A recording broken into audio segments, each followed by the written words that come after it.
पेशीबद्दल माहिती घेणार आहोत. पेशी हे काय आहे? सजीवांचे एकक आहे.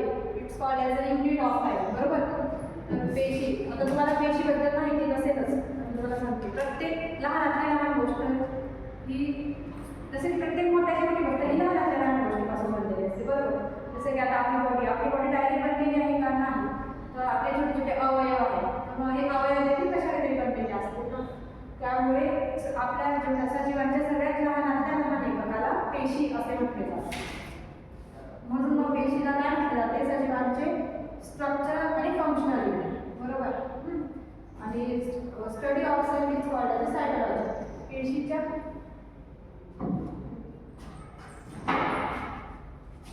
पेशीचा जो अभ्यास केला जातो त्याला सायटॉलॉजी असे म्हटले जाते.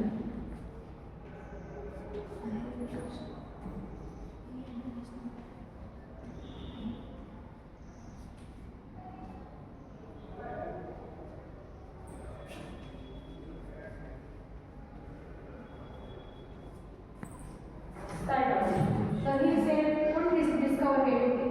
तर अल्टन न्यूहॉफ म्हणून एक सायंटिस्ट होते. त्यांनी 1673 मध्ये पेशीचा शोध लावला. परंतु त्यांनी काय सांगितलं की सेल हे निर्जीव वस्तू आहे, त्यांना त्यात काहीच हालचाल वगैरे जाणवत नाही. त्यामुळे त्यांनी सांगून दिलं की सेल हे निर्जीव फक्त आपल्यासाठी आपले बिल्डिंग ब्लॉक्स असतात, त्याप्रमाणे सेल हे निर्जीव वस्तू आहे, त्यात कुठलीही हालचाल नसते, कुठलीही संस्था वगैरे कार्यरत नसते असे त्यांनी सांगितले. त्यानंतर 1670 मध्ये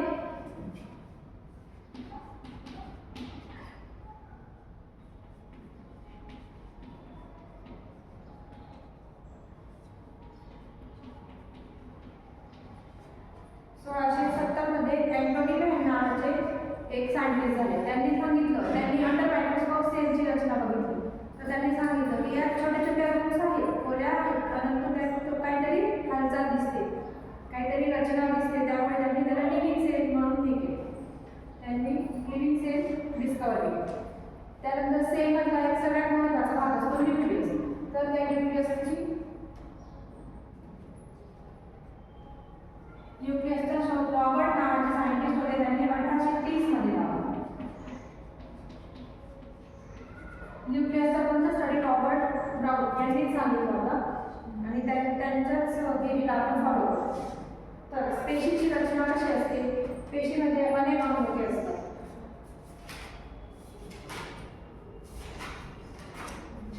पेशी अंगकांमध्ये विविध अंगके येतात, जसे की पेशी भित्तिका.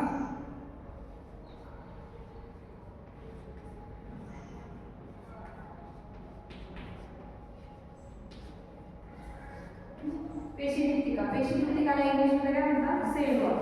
तर सेल वॉल ही पेशीतील सगळ्यात बाहेरील आवरण असते.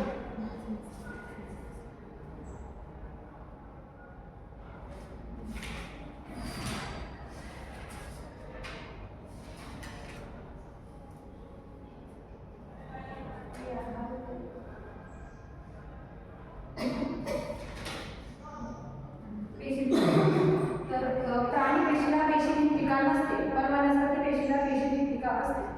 त्यानंतर येतं पेशीपटल.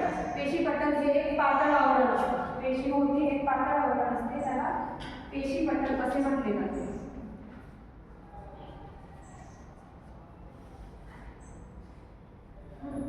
हे पेशीपटलाचे काम काय असते? तर हे बाह्य पर्यावरणापासून पेशीचे रक्षण करते. त्यानंतर येते पेशीद्रव्य. तर पेशीद्रव्याला इंग्लिशमध्ये सायटोप्लाझम असे म्हटले जाते.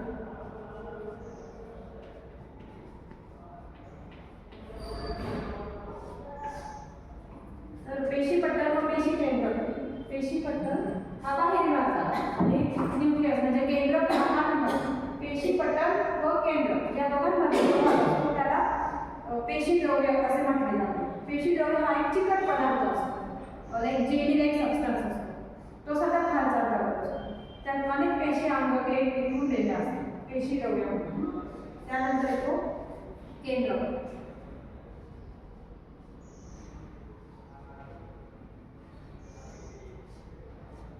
केंद्राबद्दल आपण त्यावरती माहिती दिलीच. रॉबर्ट हुक यांनी 1830 मध्ये केंद्रकाचा शोध लावला.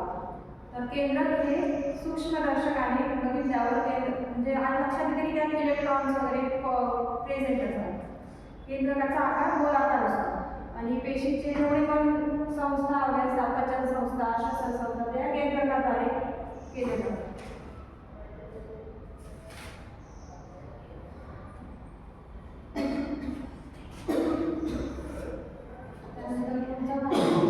अंतर्द्रव्यजनक म्हणजे एंडोप्लाझमिक रेटिक्युलम.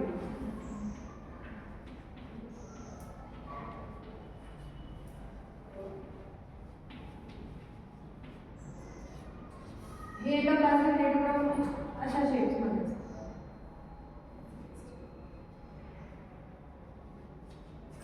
ही केंद्रकापासून बाहेर सूक्ष्म नलिका सूक्ष्म पटल यांना जोडलेले असते. त्यांची रचना जाळ्यांसारखी असते, बरोबर. आणि यामध्ये तरल पदार्थ, तरल जे तरल आहे, तरल पदार्थ यामध्ये भरलेले असतात, ते सतत हालचाल करत असतात. त्यानंतर येते तंतुकणिका. तंतुकणिका ही पेशीमधील सगळ्यात महत्त्वाचा भाग आहे, कारण तंतुकणिका हा ऊर्जा निर्मिती करण्याचे काम करत असतो.